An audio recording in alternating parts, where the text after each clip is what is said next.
Hello friends, last video में हमने जाना था स्टिमुलस जनरलाइजेशन क्या होता है।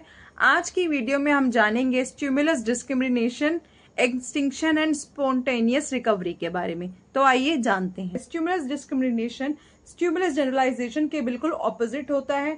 जैसे जैसे प्रयासों की संख्या बढ़ती जाती है, यानी कि जितने ज्यादा ट्रायल्स किसी चीज के होते जाते हैं, तो व्यक्ति मूल उद्दीपक यानी कि जो ओरिजिनल उद्दीपक है, ओरिजिनल कंडीशन उद्दीपक है, और उसके सिमिलर जो भी उद्दीपक होते हैं उनमें डिफरेंस करना शुरू कर देता है। अब जैसे कि मान लीजिए आपकी क्लास में जो बच्चे हैं, अगर कोई एक बच्चे को अगर आप नोटिस करो, उसका किसी दिन आपको बिहेवियर अलग लगे और दिनों से अलग लगे, तो यानी कि क्या होगा, आपने पहचान लिया कि और दिन तो इसका व्यवहार अलग होता है, लेकिन आज इसका व्यवहार कुछ अलग है। अगर कोई आपको उसमें कोई समस्या नजर आए तो आप क्या कर सकते हैं, उसकी समस्या का समाधान कर सकते हैं इसके द्वारा।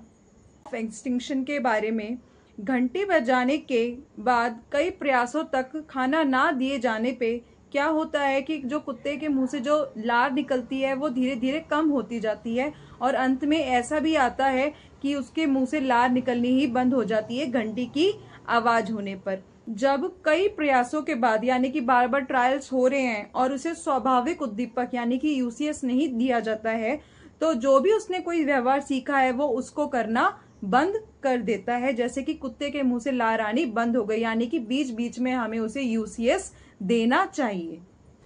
अब जैसे कि हमने बच्चे को कुछ स्कूल में सिखाया है, वो उसको ना भूले, तो हम उसके लिए क्या कर सकते हैं, हम उसका बीच बीच में टेस्ट लेते रहें, क्विजेस का हम वो कर सकते हैं, रिवीजन करवाया जा सकता है, यानी कि जो हमने उसको सिखाया है वो उसको ना भूले, उसके लिए हमें बीच बीच में उसको वापस उसी स्थिति में लेकर जाना होगा, ताकि वो अपने जो भी उसने व्यवहार सीखा है वो उसको करते रहे, उसको ना भूले। अब हम जानेंगे स्पॉन्टेनियस रिकवरी के बारे में।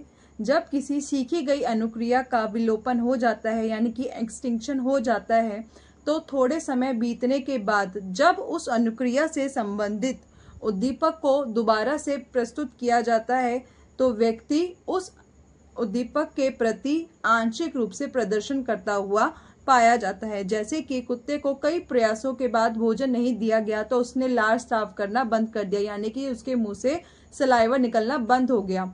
उसके कुछ दिन बीतने के बाद जब उसके सामने घंटी बजाई गई तो उसमें आंशिक रूप से लार स्राव की अनुक्रिया हुई, यानी कि उसके मुंह से सलाइवा निकला आंशिक रूप से। ये है स्पॉन्टेनियस रिकवरी। अब हम नेक्स्ट क्लास में थॉर्नडाइक की थ्योरी के बारे में जानेंगे।